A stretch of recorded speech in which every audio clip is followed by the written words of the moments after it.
મિત્રો, આજે જેઠ મહિનાના વદ પક્ષની 13ની તિથિ ત્રોદશીની તિથિએ પ્રદોષનું વ્રત કહેવાય છે.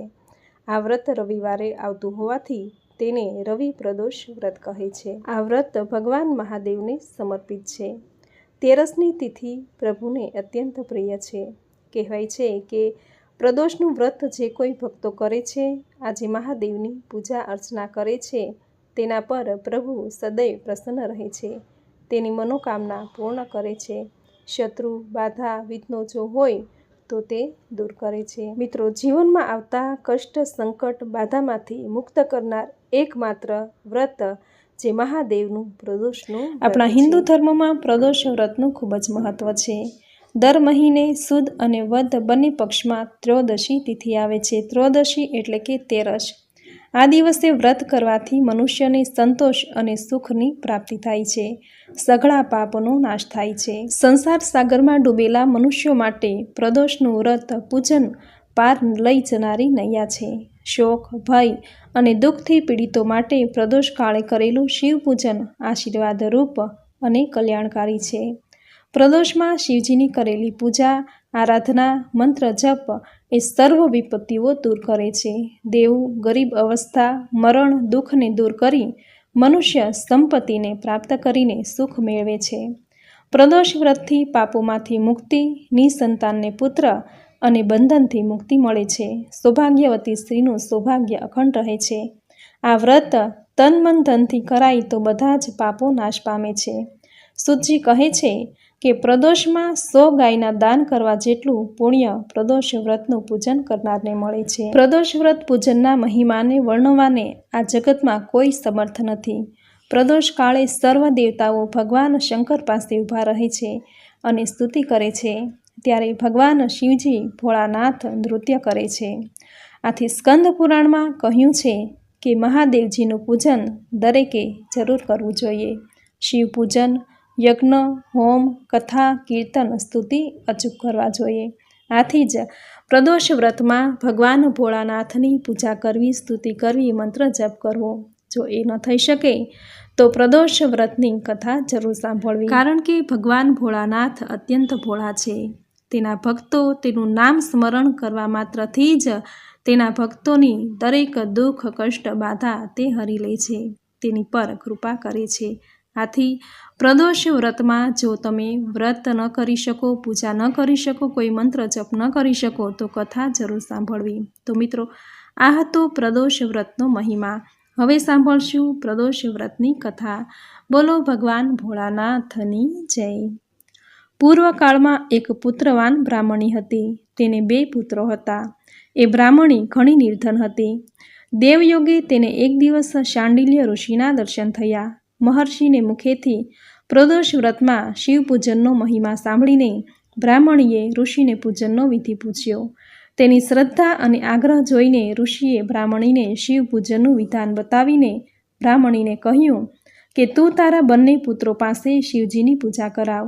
આ વ્રતના પ્રભાવથી તને 1 વર્ષ પછી પૂરેપૂરી સિદ્ધિ પ્રાપ્ત થશે. પછી બ્રાહ્મણી મહર્ષિ શાંડિલ્યના વચન સાંભળીને પોતાના બંને પુત્રો સાથે નતમસ્તક થઈને મુનિવરના ચરણોમાં પ્રણામ કરીને બોલી કે હે મહર્ષિ, આજે હું આપના દર્શનથી ઘણી જ ધન્ય થઈ છું. મારા આ બંને કુમારો આપને શરણે આવેલા છે. આ સૂચિવ્રત મારું પુત્ર છે અને આ રાજસૂત મારો ધર્મપુત્ર છે. એ બંને બાળકો આપના સેવકો છે. આપ મારો ઉદ્ધાર કરો. બ્રાહ્મણીએ શરણાગત જાણીને મહર્ષિએ મધુર વચનો દ્વારા બંને કુમારોને શિવજીનો આરાધના વિધિ બતાવ્યો. પછી એ બંને પુત્રો અને બ્રાહ્મણી મહર્ષિને પ્રણામ કરીને શિવજીના મંદિરમાં ચાલ્યા ગયા. બસ તે જ દિવસથી એ બંને કુમારો મહર્ષિના કહેવા પ્રમાણે નિયમ મુજબ પ્રદોષ કાળમાં ભગવાન શંકરની આરાધના કરવા લાગ્યા. પૂજા કરતાં કરતાં કુમારોના 4 મહિના વીતી ગયા. એક દિવસ રાજસૂતની ગેરહાજરીમાં સૂચિવ્રત સ્નાન કરીને નદી કિનારે ચાલ્યો ગયો અને જળ ક્રીડા કરવા લાગ્યો. સંજોગવશાત તેને નદીને તળિયે ચમકતા ધનનો એક મોટો કળશ દેખાયો. ધનથી ભરેલા એ કળશને જોઈને સૂચિવ્રત ઘણો જ ખુશ થયો. એ કળશને મસ્તક પર લઈ તે ઘરે લઈ આવ્યો. કળશને ભૂમિ પર રાખીને પોતાની માતાને તેણે કહ્યું કે હે માતા, શંકર ભગવાનનો મહિમા તો જુઓ. ભગવાને આ ઘડાના રૂપમાં આપણને સંપત્તિ આપી છે. સૂચિવ્રતની માતા ઘડાને જોઈને આશ્ચર્ય પામી અને રાજસૂતને બોલાવીને કહ્યું કે બેટા, મારી વાત સાંભળ. તમે બંને આ ધનને અંદર અંદર વેચી લ્યો. માતાની આ વાત સાંભળીને સૂચિવ્રત અત્યંત પ્રસન્ન થયો, પણ રાજસૂતે પોતાની નાસંમતિ પ્રગટ કરતાં કહ્યું કે હે માં, આ ધન તો તારા પુત્રને પુણ્યથી પ્રાપ્ત થયું છે. હું તેમાંથી કોઈ પણ પ્રકારનો ભાગ લેવા માંગતો નથી, કારણ કે પોતે કરેલા કર્મનું ફળ મનુષ્ય પોતે જ ભોગવે છે. આ પ્રમાણે શિવજીનું પૂજન કરતાં એક જ ઘરમાં તેમને 1 વર્ષ પૂરું થયું.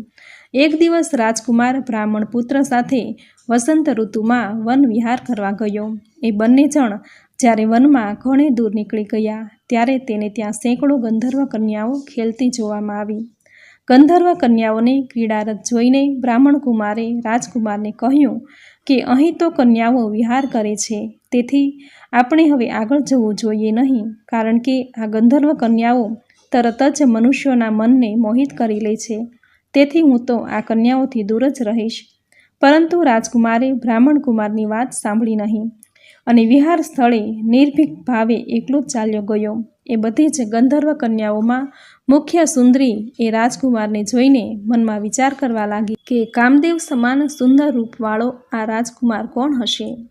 આ રાજકુમારની સાથે વાતચીત કરવાના હેતુથી એ સુંદરીએ પોતાની સખીઓને કહ્યું કે હે સખીઓ, તમે લોકો નિકટના વનમાં જઈને અશોક, ચંપક, મોલસૈરી આદિના તાજા ફૂલો તોડી લાવો. ત્યાં સુધી હું તમારી રાહ જોઈને અહીં જ રોકાઈશ. એ ગાંધર્વ કુમારની વાત સાંભળીને બધી જ સખીઓ ત્યાંથી ચાલી ગઈ. સખીઓના ગયા પછી એ ગંધર્વ કુમારી રાજકુમારને સ્થિર નજરે નિહાળવા લાગી. એ બંનેના હૃદયમાં પ્રેમનો સંચાર થવા લાગ્યો. ગંધર્વ કન્યાએ રાજકુમારને બેસવા માટે આસન આપ્યું. પ્રેમાલાપને કારણે રાજકુમારના સહવાસને માટે એ સુંદરી વ્યાકુળ થઈ ગઈ અને રાજકુમારને પ્રશ્ન કર્યો કે હે કમળ સમાન નેત્રોવાળા, આપ કયા દેશના નિવાસી છો? આપે અહીં શા માટે આવવું પડ્યું? ગંધર્વની વાત સાંભળીને રાજકુમારે જવાબ આપ્યો કે હું વિદર્ભ રાજનો પુત્ર છું. મારા માતા પિતા સ્વર્ગવાસી થયા છે. શત્રુઓએ મારું રાજ્ય મારી પાસેથી છીનવી લીધું છે. રાજકુમારે પોતાનો પરિચય આપીને એ ગંધર્વ કન્યાને પૂછ્યું કે હે કુમારી, આપ કોણ છો? કોની પુત્રી છો? આ વનમાં શા માટે આવેલા છો? આપ મને શું કહેવા માંગો છો? રાજકુમારની વાત સાંભળીને ગંધર્વ કન્યા બોલી કે હું વિદ્રવિક નામે ગંધર્વની પુત્રી અંશુમતી છું. આપને નિહાળીને આપની સાથે વાતચીત કરવાને માટે જ અહીંયા સખીઓનો સાથ છોડીને આવી છું. હું ગાન વિદ્યામાં નિપુણ છું. મારા ગાન પર બધા જ દેવાંગનાઓ ખુશ થઈ જાય છે. હું ઈચ્છું છું કે આપનો અને મારો પ્રેમ સદા સર્વદા ચાલુ રહે. આટલું કહીને એ ગંધર્વ કન્યાએ પોતાના ગળાનો મુક્તાહાર કે જે બહુ મૂલ્યનો હતો તે રાજકુમારના ગળામાં પહેરાવી દીધો. આ અમૂલ્ય હાર બંનેના પ્રેમનો પ્રતીક થઈ ગયો. ત્યાર પછી રાજકુમારે એ ગંધર્વ કન્યાને કહ્યું કે હે સુંદરી, આપે જે કાંઈ કહ્યું છે તે સત્ય જ છે, પણ આપ રાજવિહીન રાજકુમાર સાથે કેવી રીતે રહી શકશો? આપ આપના પિતાની સંમતિ લીધા વિના મારી સાથે કેવી રીતે આવી શકશો? રાજકુમારની વાત પર એ કન્યાએ મલકાતા કહ્યું કે ગમે તે થાય, હું મારી ઈચ્છાથી આપની સાથે લગ્ન કરીશ. હવે તમે પરમ દિવસે પ્રાતઃકાળે અહીં આવજો. મારી આ વાત જૂઠી થઈ શકશે નહીં. ગંધર્વ કન્યા આટલું કહીને પુનઃ પોતાની સખીઓ સાથે ચાલી ગઈ.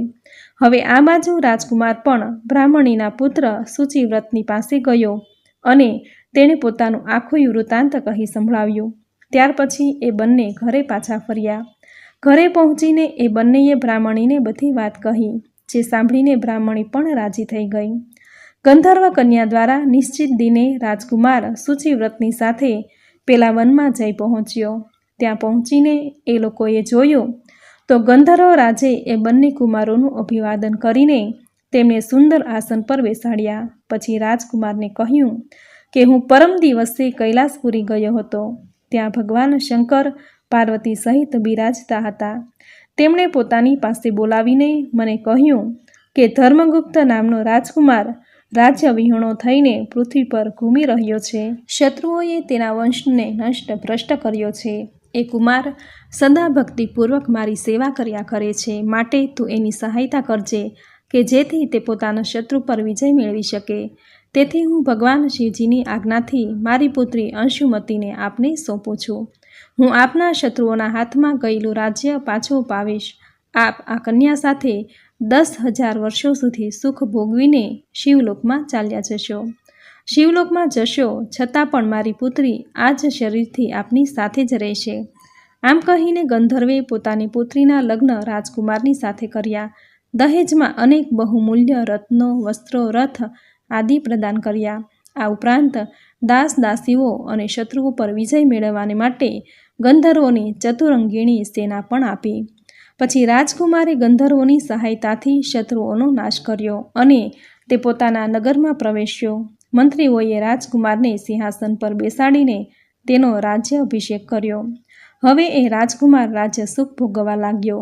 જે દરિદ્રીણી બ્રાહ્મણીએ તેનું પાલન પોષણ કર્યું હતું તેને જ રાજમાતાના પદ પર બેસાડવામાં આવી. શુચિવ્રત જ રાજકુમારનો નાનો ભાઈ થયો. આ પ્રમાણે પ્રદોષ વ્રતમાં શિવજીના પૂજનના પ્રભાવથી એ રાજકુમારે દુર્લભ પદને પ્રાપ્ત કર્યું. આથી જે મનુષ્ય પ્રદોષ કાળમાં અથવા તો દરરોજ આ કથાનું શ્રવણ કરે છે તે અવશ્ય બધા જ કષ્ટોથી મુક્ત થઈ જાય છે અને અંતે તે પરમ પદનો અધિકારી થાય છે. આ પ્રમાણે પ્રદોષ વ્રતની કથા અહીં પૂર્ણ થાય છે. બોલો ભગવાન ભોળાનાથની જય. તો મિત્રો, આ હતી પ્રદોષ વ્રતની કથા. જે કોઈ પ્રદોષ વ્રત કરે છે, વ્રતની કથા સાંભળે છે, તેના દરેક કાર્યો સિદ્ધ થઈ અભીષ્ટ ફળની પ્રાપ્તિ થાય છે. સર્વ કાર્ય સિદ્ધિ માટે જે કોઈ વ્યક્તિ 11 કે પછી 1 વર્ષના બધા જ ત્રયોદશીના વ્રત કરે છે તો તેની બધી જ મનોકામના તરત જ પૂર્ણ થઈ જાય છે.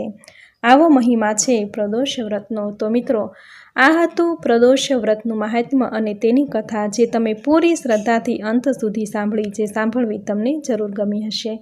તો વિડીયોને લાઇક કરી કોમેન્ટમાં જય ભોળાનાથ, જય મહાદેવ જરૂર લખજો. ચેનલ પર જો નવા છો તો ચેનલ સબસ્ક્રાઈબ કરી બાજુમાં બેલ આઇકોન પ્રેસ કરી દેજો, જેથી આપણા આવતા દરેક નવા વિડીયોની નોટિફિકેશન તમને મળતી રહે. તો ફરી મળીશું આવી જ નવી ધાર્મિક માહિતી, નવી ધાર્મિક કથા સાથે. ત્યાં સુધી આપ સૌને મારા જય શ્રી કૃષ્ણ.